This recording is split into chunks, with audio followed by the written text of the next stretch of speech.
Hand sewing, English paper piecing, applique, slow stitching, whatever you call it, whatever your flavor is, this is a video for you because I'm going to share my favorite hand sewing notions with all of you. For those that aren't aware of my journey, one of my favorite things to do is English paper piecing, which is whenever you take a piece of cardstock and you wrap the fabric around it, baste it, put those shapes together, get that whip stitch on or the flat back stitch, and you create an amazing project. I love it. It's portable, you can take it anywhere, and it's one of the benefits of hand sewing is that you're not tied to a location that has a sewing machine. And on my journey as a hand sewer, I have discovered my favorite notions that really have changed the game for me and made something that is already enjoyable even more enjoyable because it's like a fluid process. It allows me to get into my Zen space, enjoy the ambiance of wherever I am, whether it's our local fishing spot or sitting at a coffee shop. And then I get to get my stitch on. And one place that has an amazing trio of projects from me is Craftsy, who is a sponsor of this video. I have a giftable projects, English paper piecing class that I did with them, and being able to share something that I love with all of y'all. And that's how it is for every course over on Craftsy, because they handpicked some next level teachers. The love comes through in all of the videos and courses. So if you want to learn a new skill, whether it's hand sewing, English paper piecing, cooking, baking, knitting, crochet, quilting, apparel sewing, they've got it all over on Craftsy. And right now, the first 1,000 people who sign up using my link get it for an entire year for $1.49. That next level. So make sure to check out the link in my description here so that you can get on board with Craftsy, go find my course or another course that floats your boat.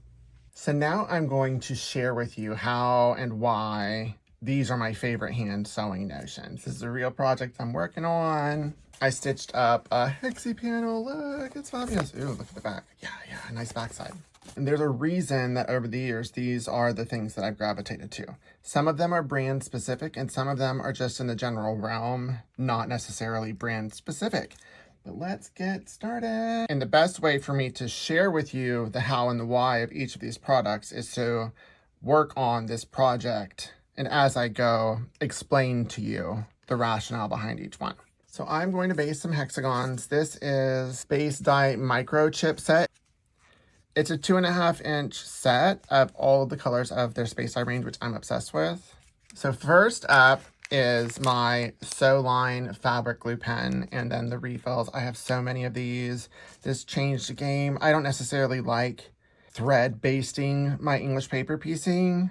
I prefer glue. And so I use this as much as I can on all projects, not just related to English paper piecing or hand sewing. And a tip with this is I will pop this in the freezer like 30 minutes before I'm going to get started and then take it out because it makes the glue a little bit harder and it lasts a lot longer. So this is the pen. Show you, I just freshly started. So that right there is what is inside of this tube. And then after, these make great needle holders. So like if you need a needle holder, you can like wash it out and use that. Okay. Now basting, let's really check out that base. So I don't trim these hexagon size. I don't feel like it. I'm doing this for efficiency. And honestly, the backside looks fine. But if you needed an acrylic template, go for it. Get yourself one. Hexies is a pretty ubiquitous shape. So just start here.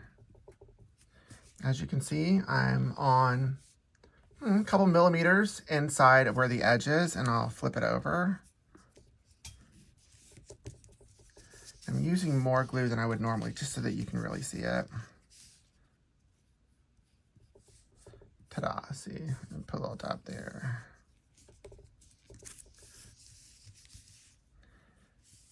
See, inside. Why I'm leaving that little pocket here is because I don't want glue on the edge of the paper because then I might accidentally sew through the paper. It allows me to feel it whenever I'm sewing. That's how I start the hexies. Do it again. And ta-da, look at that hexagon. Cute, crisp, yes. And as long as you use a little bit, then these will pop out no problem whenever you're ready for them to be done. Next up is needle. I prefer Milliner needles. They're super duper thin. They're longer than traditional needles. For those that don't know who a milliner is, milliners make hats, so they definitely need long needles. I got this set because it came with a container, and this is really cool, the little container that holds the needles. But really any kind of milliner will do. And I prefer like a size 8, size 9, depending. If it gets too thin for me, I bend it really easily, and I don't like that, so I like it to be perfect. Too thick, it makes it harder, and I'll go through the paper. Too thin, and I'll bend it. This is a set that comes with 9, 10, and 11. I love this. It's a great little container. I can store the needles as I'm using them. I can put my papers in it. Can put finished shapes in there. It's just great. But check out this handy dandy container. Unscrew it and look, I think there's a magnet in there that holds all the needles in place. And then let me grab this one just because I think this one's a 9. But that's just cool. Let me show you again. Ah! Super cool. Like so. So you can see it. Yeah, see, gorgeous, gorgeous. Love it, love it, love it. See, it's long and it's thin and it pokes. And right here, this is also thin. If you hand sew for a while, if you're not using a thimble or anything on your finger, it eventually will cause holes on the other side because it is sharper when you're putting pressure on it. So, Milliner needles for the win. Speaking of potential holes in your finger, these Colonial Thimble Pads changed my life. They're leather pads that affix to your finger. It makes it a lot easier to avoid those holes. Thimbles, actual thimbles, are a little bit too bulky, and it inhibits like me getting into the flow of stitching. So I want something that is minimally invasive but does the job, and these are perfection. I use them until the stickiness doesn't work anymore. Gets me through an entire project or two. They're little. So here, picture has I'm putting it on the middle finger. I just always started on my index finger and said this is where I'll keep it. So if you ever see this on my finger, this is a thimble pad and it is a lifesaver or a finger saver. Thread. I prefer a super thin polyester thread. This is DecoBob by Wonderfil. Love it. It's a nice little violet craft set of a high value, medium value, low value, depending on what you need. This thread, depending on the value of the fabric that you're working with, will melt into the background and will look like part of the shadow if the stitches do come through. This is why really these are the only threads you need. These colors, high value, medium value, low value, depending on the fabric that you're working with. A lot of times I land on the gray and use a mid value because that gets me through most of my fabrics without the stitches being seen. To be fair, there is also a superior threads thin polyester thread that works great. So this is not necessarily brand specific as opposed to a realm specific type of thread. I found with cotton thread, it breaks too easily and I definitely don't want it to. If it gets thicker into the cotton thread, I can see the stitches, thinner it breaks. So I stick with polyester or cottonized polyester thread. Like so, as you can see, I use it. This is my EPP spool and it's gotten down this low. And this is how I thread my needle. I fold it in half.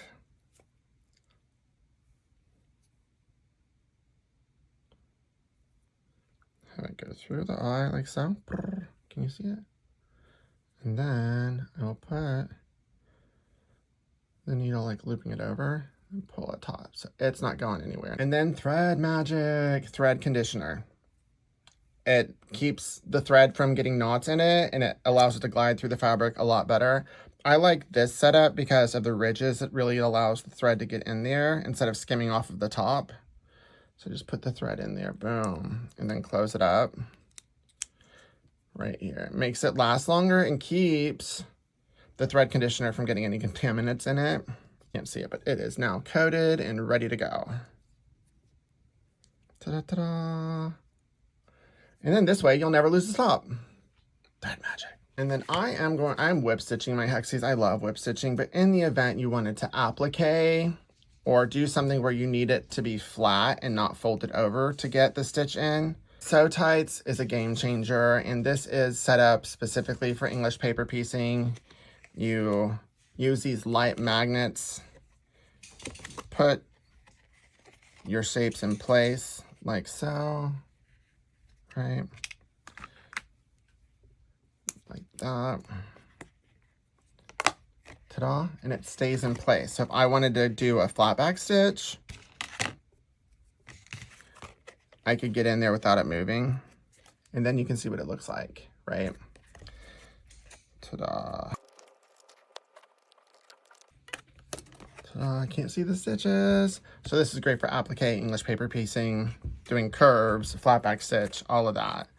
And then you can just take the magnets off, add another one. They have 3 different sizes in this.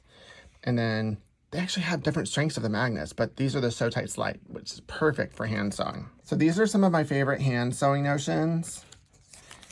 As you can see, I do indeed use them.